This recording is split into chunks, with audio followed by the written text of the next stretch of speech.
The snow fell like a shroud over the Ardennes forest on the morning of December 16, 1944. Private First Class James Murphy of the 106th Infantry Division pulled his wool coat tighter as he peered through the frosted pine branches toward the German lines. The forest had been eerily quiet for weeks. To quiet, some of the veterans whispered. They had no idea they were about to witness the largest battle ever fought by the United States Army. At precisely 5:30 in the morning, the silence shattered.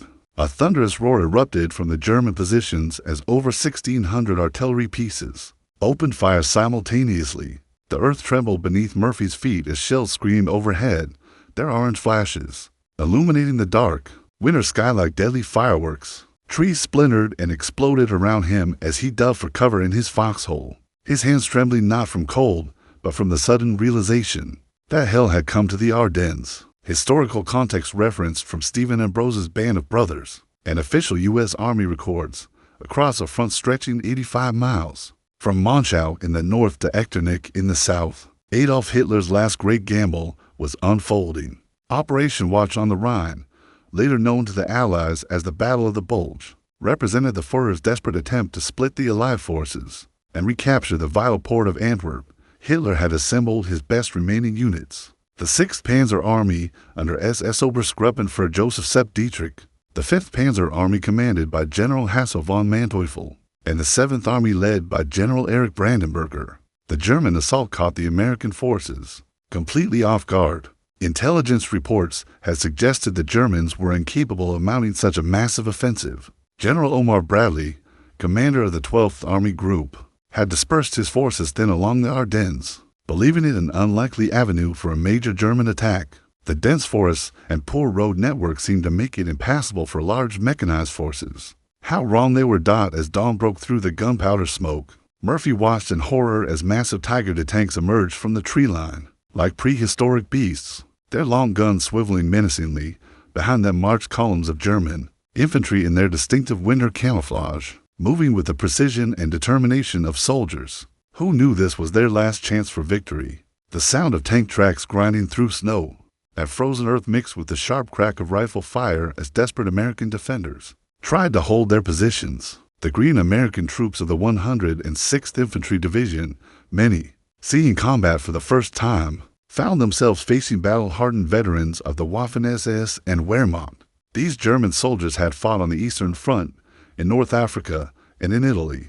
They moved with the confidence of experienced warriors, their white winter uniforms making them nearly invisible against the snow-covered landscape. Within hours, German forces had penetrated deep into American lines.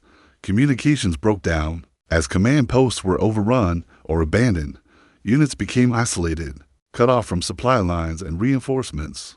The carefully planned German assault was working exactly as Hitler had envisioned. Panic began to spread through the American ranks as reports filtered back of entire battalions being wiped out or captured. Murphy and the survivors of his company found themselves retreating through the dark forest, the sound of German voices growing closer behind them.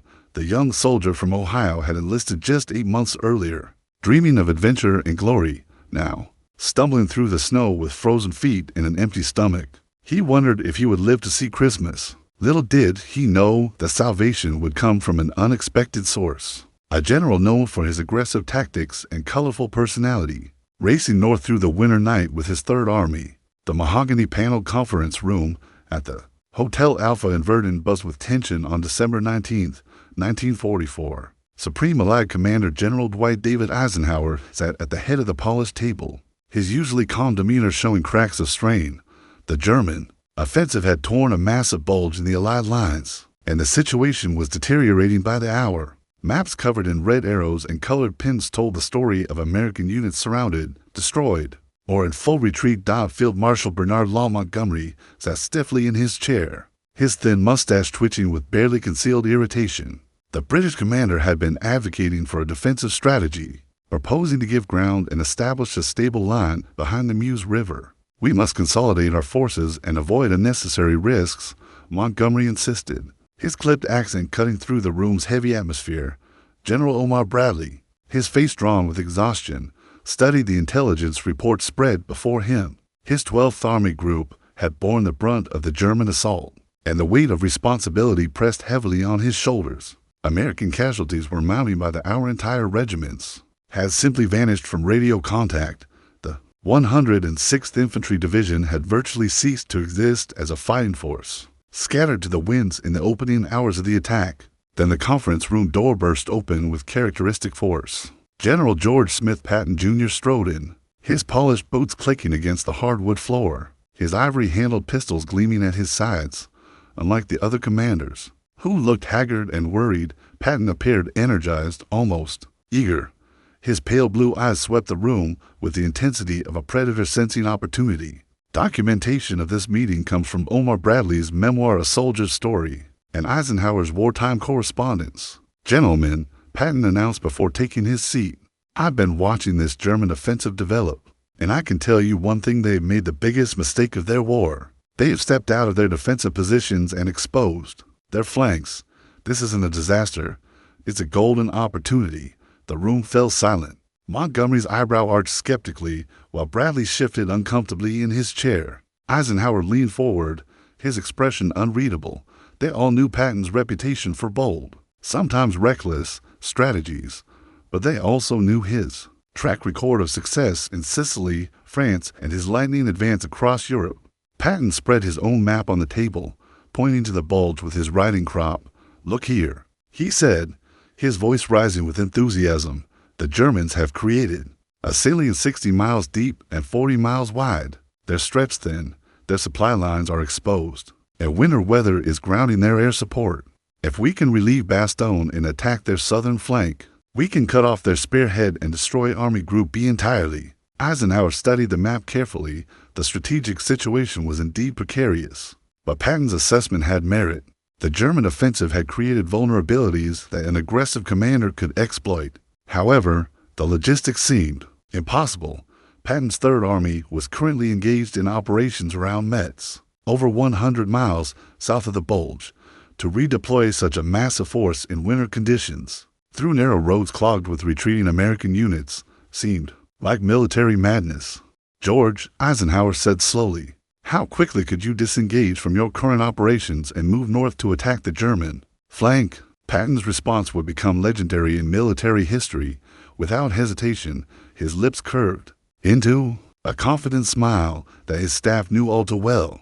"I can have 3 divisions moving north within 48 hours and attack within 72 hours, he declared.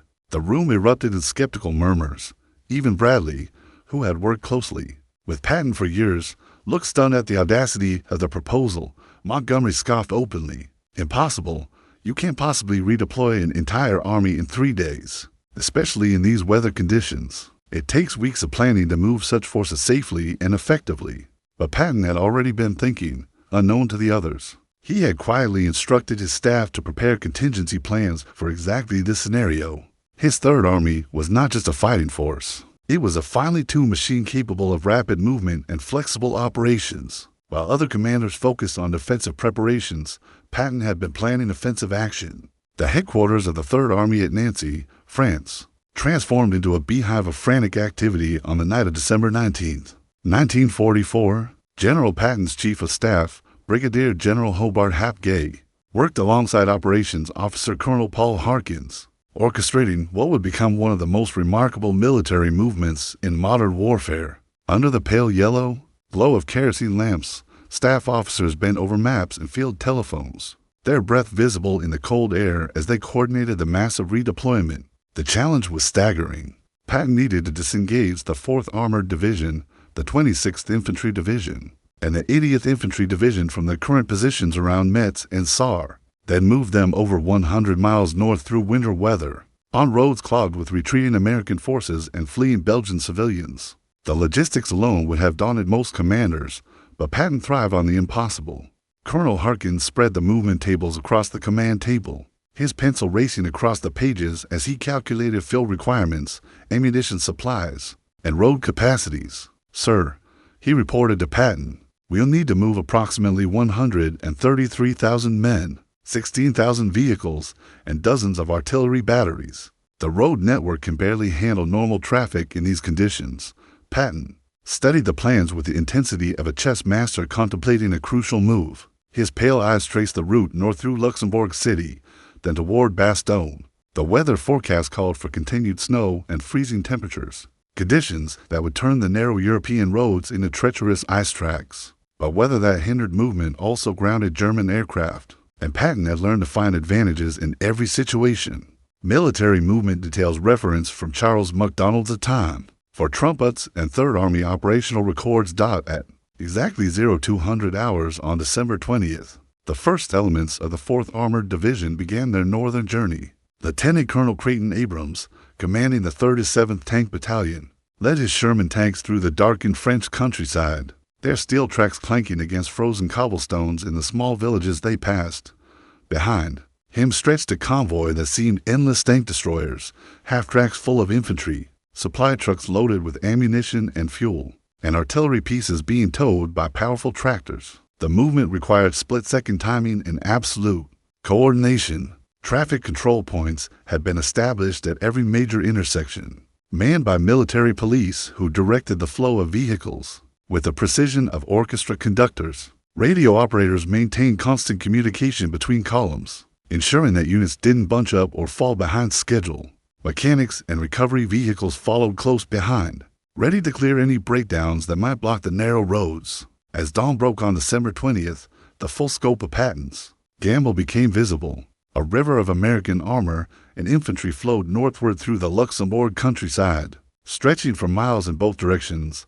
Local civilians, bundled in heavy coats and scarves, emerged from their homes to watch the spectacle. Many waved American flags or offered hot coffee to the passing soldiers, understanding that these men represented their hope for liberation from the German offensive. The weather proved both ally and enemy. While the overcast skies kept German reconnaissance aircraft grounded, the same conditions made driving treacherous. Tank drivers struggled to maintain control on icy roads, and several vehicles slid into ditches or collided with roadside obstacles. However, Patton's meticulous planning showed its value as recovery teams quickly cleared blocked routes and kept the columns moving. By noon on December 20th, advance elements of the 4th Armored Division had covered 50 miles, an impressive pace considering the conditions. Radio reports from the front painted an increasingly desperate picture of the situation around Bastogne.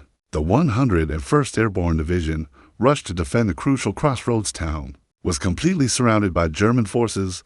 Their commander, Brigadier General Anthony McAuliffe, had already sent his famous one-word reply of nuts to German surrender demands, but ammunition and medical supplies were running dangerously low. Patton himself drove north in his command jeep, pushing his staff to maintain the grueling pace. His presence at the front motivated his soldiers, who recognized his distinctive helmet and often shouted encouragement as he passed. The general understood that speed was everything. Every hour of delay meant more American soldiers would die. In the frozen forests around Bastogne, Colonel Julian Yule crouched in the basement of a bombed-out building in Bastogne, studying his map by the flickering light of a candle stub. As commander of the 501st Parachute Infantry Regiment, he faced an impossible situation.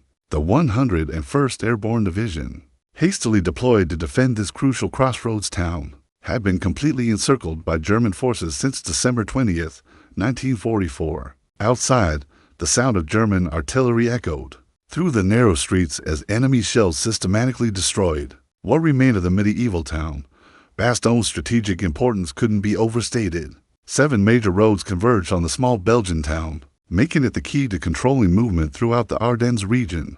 Whoever held Bastogne could dictate the flow of supplies and reinforcements across the entire battlefield. Adolf Hitler understood this perfectly, which was why he had committed his elite forces to capturing the town at any cost. The defenders were a mixed collection of American units thrown together by desperate circumstances. Alongside Yule's paratroopers were elements of the 9th and 10th Armored Divisions, combat engineers from the 326th Engineer Battalion, and even clerks and cooks pressed into service as riflemen. Many had arrived without winter equipment, still wearing the light uniforms they had been issued for the expected quiet sector duty. Now they huddled in foxholes carved from frozen earth, their breath forming ice crystals on their rifle barrels. Brigadier General Anthony McAuliffe, the division's acting commander, had established his command post in the Heinz Barracks, a sturdy stone building that offered some protection from the constant German bombardment. McAuliffe, a soft-spoken artilleryman from Washington, D.C., had never expected to find himself commanding infantry in such desperate circumstances. Normally, Major General Maxwell Taylor led the 101st Airborne, but he was attending a conference in Washington when the German offensive began. Account details sourced from SLA Marshall's combat interviews and Donald Burgett's Memoir 7 Roads to Hell on December 22nd. For German officers approached the American lines under a white flag. They carried an ultimatum from General Heinrich Freiherr von Luttwitz, commander of the 47th Panzer Corps, demanding the immediate surrender of Bastogne. The message, written in formal military language, warned that continued resistance would result in the complete annihilation of the American garrison. McAuliffe read the surrender demand with growing irritation. After discussing the situation with his staff, he scribbled his reply on a piece of paper and handed it to Colonel Joseph Harper, his operations officer. Harper read the single-word response and grinned despite their desperate situation. Nuts. When the puzzled German officers asked for clarification of the unusual military terminology, Harper provided a more colorful translation that left no doubt about American intentions. The message that reached General von Luttwitz read, to the German commander, nuts. The American commander. The German response was swift and brutal. Artillery bombardments intensified, and Luftwaffe dive bombers, taking advantage of a brief break in the cloud cover, screamed down to attack American positions. The medieval town center, with its ancient church and cobblestone square, disappeared under a rain of high explosive shells. Civilians who had remained in their cellars emerged to find their homes reduced to rubble and smoking timber. Medical supplies ran critically low as the siege entered its fourth day. Captain Jack Pryor, the division surgeon, performed operations by candlelight in the basement of a bomb church, using door planks as operating tables. Wounded soldiers lay on straw scattered across stone floors, their bandages frozen to their wounds. In the sub-zero temperatures, morphine supplies had been exhausted on the second day, and men endured amputations and surgery with nothing more than shots of captured German schnapps. For pain relief, food became another critical concern.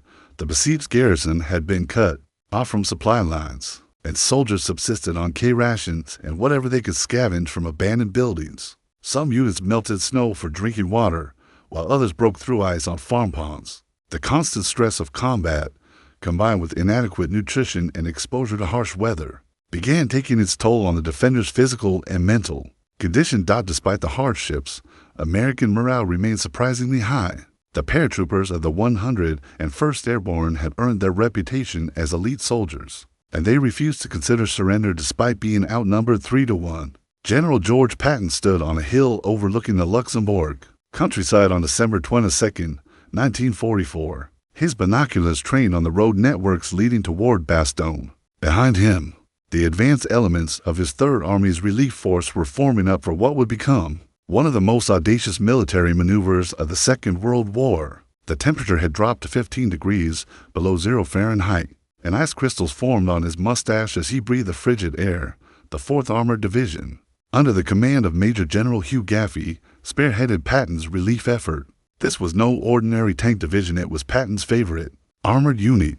Veterans of campaigns across France and Germany who had earned the nickname Patton's Best. Their Sherman tanks bore the scars of dozens of battles, their crews seasoned by months of combat against the Wehrmacht's finest units. Lieutenant Colonel Creighton Abrams, commanding the 37th Tank Battalion, received his orders at dawn. His mission was straightforward but seemingly impossible.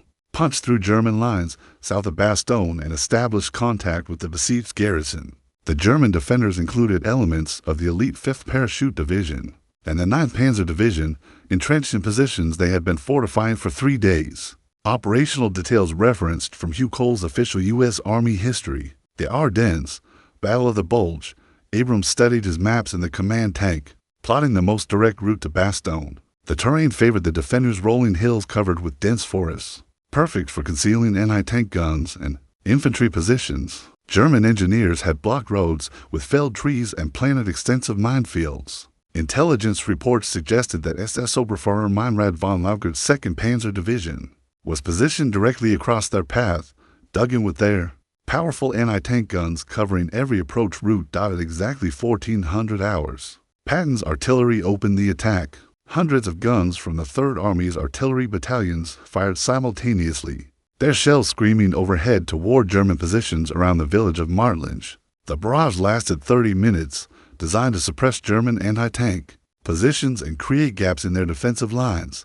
Smoke shells mixed with high explosives, creating a gray curtain that would mask the American advance. The moment the artillery lifted, Abrams led his tanks forward. The 37th Tank Battalion moved in diamond formation, with Sherman tanks in the lead and tank destroyers providing overwatch from concealed positions. The sound of diesel engines roared across the frozen landscape as dozens of third-ton vehicles churned through snow and ice toward the German lines. The first German resistance came from a camouflaged anti-tank gun position near the village church. The sharp crack of an 88mm gun split the winter air, and the lead Sherman erupted in flames, its ammunition cooking off in spectacular secondary explosions. But Abrams had anticipated this, and his tanks immediately spread out, using buildings and terrain features for cover while suppressing the German position with high XPL. Ossif shells. Infantry from the 26th Infantry Division followed close behind the armor, their rifles ready as they cleared buildings and fortified positions. These soldiers, many from New England National Guard units, had been pulled from the line around Metz just 3 days earlier. They moved with practiced efficiency, using tactics perfected through months of urban combat in France and Germany. The fighting was brutal in close quarters. German paratroopers, armed with Panzerfaust anti-tank rockets, engaged American tanks from ranges as close as 50 yards. The distinctive whoosh of rocket-propelled grenades mixed with the thunder of tank guns and the rapid chatter of machine guns. Buildings that had stood since medieval times crumbled under the weight of modern warfare. By 1700 hours, advanced elements of the 4th Armored Division had penetrated 3 miles into German lines. Radio reports indicated that other 3rd Army units were making similar progress along a broad front. The 80th Infantry Division, attacking further east, had broken through near Mersch and was advancing toward the Vital Road junction at Edelbruck. Meanwhile, the 26th Infantry Division was grinding forward through fierce resistance around Grossbis. Patton monitored the battle from his forward command post, a requisitioned farmhouse just 5 miles behind the front lines. His staff plotted unit positions on large-scale maps, while radio operators maintained constant contact with subordinate commanders. The general's presence so close to combat inspired his soldiers, who knew that old blood and guts shared their dangers and hardships. As darkness fell on December 22nd, the relief of Bastogne seemed tantalizingly close yet still impossibly far away. Staff Sergeant Charles Boggis of the 37th Tank Battalion peered through his tank's periscope as a Sherman tank Cobra King rumbled through the snow-covered forest south of Bastogne on December 26, 1944, for 4 days. His unit had been fighting a grinding battle against determined German resistance, advancing yard by bloody yard toward the besieged town. The sound of his tank's tracks crushing through ice at frozen undergrowth mixed with the distant rumble of artillery, both American guns supporting their advance and German cannons defending their positions. Behind Boggis, the rest of his company followed in single file, their tanks churning up clouds of snow and exhaust as they navigated the narrow forest paths. Tank Commander First Lieutenant Charles Boggis called out range and bearing the targets through his headset, while his gunner, Corporal James Hendricks, tracked potential threats through his sight. The crew had been fighting together for 8 months, developing the seamless teamwork that kept them alive in the metal coffins they called home. The breakthrough had come suddenly after days of methodical preparation. Lieutenant Colonel Creighton Abrams had concentrated his entire battalion against a single point in the German lines, near the village of Assenois, overwhelming the defenders through sheer concentrated firepower.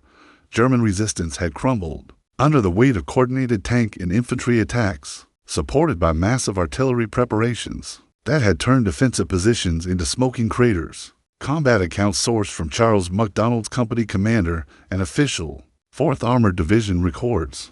At exactly 16:45 hours, Boggis spotted movement ahead through his periscope. American soldiers were emerging from foxholes and defensive positions, their olive-drab uniforms contrasting sharply against the white snow. These were men of the 101st Airborne Division, the legendary Screaming Eagles, who had held Bastogne against impossible odds for 6 days. "I see friendly forces," Boggis shouted into his radio, his voice cracking with emotion. "We've made contact with Bastogne." The radio immediately came alive with excited chatter as word spread throughout the 4th Armored Division. Tank crews, who had been fighting for 4 days without rest, cheered inside their steel vehicles. Infantry soldiers, who had advanced through frozen forests, suffering from frostbite and exhaustion, raised their rifles in triumph. After days of seemingly endless combat, they had finally achieved their objective. First Lieutenant Dwayne Webster of the 326th Airborne Engineer Battalion was among the first paratroopers to reach Bogus's tank. Webster, his face blackened with gunpowder and fatigue, climbed onto the Sherman's hull and shook hands with the tank commander through the open hatch. "Mighty glad to see you," Webster said, his breath forming white clouds in the frigid air. Behind him, other paratroopers emerged from their positions, many limping from wounds or frostbite. The relief of Bastogne represented more than just a tactical victory. It marked the beginning of the end for Hitler's last great offensive. The German forces that had surrounded the town now found themselves caught between Patton's advancing Third Army and the determined defenders they had failed to defeat. What had been intended as a siege became a trap for the besiegers. Radio communications with General McAuliffe's command post confirmed the desperate situation inside the town. Medical supplies had been completely exhausted, and wounded soldiers were being treated with bandages made from torn bedsheets and parachute silk. Food supplies consisted of what could be scavenged from damaged buildings, and the occasional supply drop that managed to avoid German anti-aircraft fire. But the psychological impact of relief was immediate and profound. Soldiers who had been prepared to fight to the death now knew they had survived the worst. The knowledge that Patton's army was advancing toward them had sustained morale during the darkest hours of the siege. Many paratroopers later reported that they had never doubted relief would come, not because of strategic calculations, but because they knew George Patton never abandoned his soldiers. As night fell on December 26th, supply trucks began moving through the corridor opened by the 4th Armored Division. Medical evacuation vehicles carried the most seriously wounded back to field hospitals, while ammunition and food supplies flowed forward to resupply the exhausted garrison. The siege of Bastogne was officially over, but the Battle of the Bulge was far from finished. General Patton stood in the operations center of his 3rd Army headquarters on January 3, 1945, studying intelligence reports that painted a picture of German forces in full retreat. The walls were covered with situation maps showing American units advancing on all fronts, their blue arrows pushing steadily eastward as the German Bulge collapsed under relentless pressure. Outside, the sound of truck convoys and tank columns moving toward the front provided a constant mechanical symphony of American military might. The relief of Bastogne had been only the beginning of Patton's masterpiece. Once the corridor to the besieged town was secured, he had immediately pivoted his forces to exploit German weaknesses across the entire southern flank of their offensive. The 4th Armored Division, flushed with victory from breaking the siege, pushed northeast toward Hofelize, while the 26th Infantry Division advanced through the Sur River Valley, threatening to cut off German retreat routes. Intelligence reports from captured German officers revealed the true extent of enemy difficulties. Fuel shortages had immobilized entire panzer divisions, leaving expensive Tiger tanks abandoned along roadsides when their fuel tanks ran dry. The German offensive, originally planned to reach Antwerp within a week, had stalled completely after failing to capture vital fuel depots in the opening days. Without gasoline, the Wehrmacht's mechanized spearheads became sitting targets for Allied air attacks. Strategic analysis reference from Russell Weigley's Eisenhower's lieutenants and German military archives, Colonel Paul Harkins reported the latest casualty figures to his commanding general, Sir. Preliminary estimates suggest German losses exceed 100,000 men killed, wounded, or captured. The 6th Panzer Army has lost over 100 tanks and assault guns. The 5th Panzer Army is in complete disarray, retreating toward the Rhine River. Patton nodded grimly as he studied the numbers. The human cost of the battle had been staggering for both sides. American casualties numbered over 80,000, including 19,000 killed in action. Entire regiments had been wiped out in the opening days of the German offensive, their soldiers buried beneath the snow in remote forest clearings, where they had made their final stands. But the strategic implications were even more significant than the casualty figures. Hitler's gamble had not only failed, it had accelerated Germany's ultimate defeat by consuming the last reserves of the Wehrmacht. Elite SS panzer divisions that had been carefully husbanded for months were now scattered wreckage in the Belgian forests. Veteran officers and non-commissioned officers, irreplaceable after 5 years of war, lay dead in the frozen mud of the Ardennes. The weather had finally turned in favor of the Allied forces. Clear skies on January 2nd had allowed massive formations of American and British aircraft to attack retreating German columns with devastating effect. P-47 Thunderbolts and P-51 Mustangs dove repeatedly on traffic jams of German vehicles trying to escape across the limited road network. Pilots reported columns of burning trucks and tanks stretching for miles, their black smoke columns visible from 50 miles away. General Omar Bradley arrived at Patton's headquarters on January 4th to coordinate the final phase of operations. The two commanders, who had worked together since North Africa, spread their maps across the conference table as they planned the pursuit of retreating German forces. Bradley's expression showed a mixture of relief and admiration as he studied the Third Army's remarkable achievement. "George," Bradley said, "your movement north was the finest example of military leadership I've witnessed in this war. You've not only saved Bastogne, you've destroyed the last German strategic reserve in Western Europe." Patton accepted the praise with characteristic confidence, but his thoughts were already turning to future operations. The Rhine River lay just 100 miles to the east, and beyond that, the heart of Nazi Germany itself. He had proven once again that audacity and aggressive leadership could overcome seemingly impossible odds. The Battle of the Bulge was ending, but for George Smith Patton Jr., it was simply preparation for the final campaign that would end the war in Europe. By January 28, 1945, the last German forces had been pushed back to their original starting positions. The Bulge had been eliminated, and American forces were preparing to resume their advance toward the Rhine River. Hitler's last gamble had failed catastrophically, costing Germany its final reserves and hastening the Third Reich's collapse. The Battle of the Bulge would be remembered as the largest and bloodiest battle fought by American forces in Europe, but also as the moment when Patton's bold leadership and tactical genius turned near disaster into decisive victory.